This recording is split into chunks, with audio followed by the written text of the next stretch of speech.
Bien, Monsieur le Président, merci. Madame la déléguée spéciale, mes chers collègues. Le tourisme est peut-être en crise conjoncturelle, essentiellement pour les raisons de sécurité évoquées par chacun précédemment, mais c'est avant tout structurellement un secteur en croissance. Le nombre de touristes ne cesse d'augmenter dans le monde.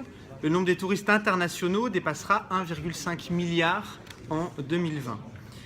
Le potentiel de croissance du secteur est incroyable, avec notamment le boom des classes moyennes et supérieures asiatiques, qui représentent à elles seules plusieurs centaines de millions de futurs touristes internationaux qui sont naturellement attirés par la France, c'est-à-dire, et sans le savoir, essentiellement par l'Île-de-France.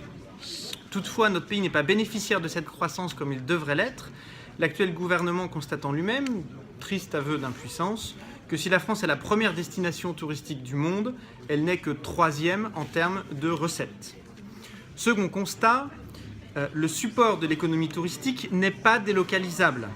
On peut déplacer des collections à travers le monde, multiplier des lieux de production artistique et donc organiser, comme nous allons le faire avec enthousiasme, que le Festival d'Avignon vienne se produire en août en Île-de-France, mais on visitera toujours le château de Versailles à Versailles, le musée du Louvre à Paris et la Malmaison à Rueil. Et si on ne délocalise pas l'économie touristique, on ne délocalise pas non plus les emplois du tourisme. Voilà une bonne nouvelle. Ceci constatant, il y a nécessité urgente d'organiser une filière.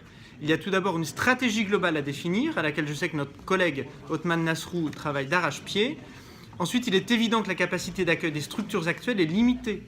Et chacun comprend que même en ouvrant 24 heures sur 24 tous les musées, tous les châteaux, toutes les cathédrales, tous les lieux touristiques franciliens, ils ne pourront pas absorber le potentiel de croissance du nombre des visiteurs que nous souhaitons évidemment capter dans notre région. Il faut donc travailler à l'offre touristique et à son accroissement, avec en perspective un potentiel d'emploi et de rayonnement. Et il faut donc d'ores et déjà former les futurs professionnels du tourisme qui garantiront le niveau d'accueil et la qualité de service qu'attendent les touristes et les futurs touristes. Pour toutes ces raisons, Madame la déléguée, nous disons oui à un campus de l'économie touristique en Île-de-France. Nous disons oui à une offre de formation qui correspond vraiment à un besoin régional d'emploi à court, moyen et long terme.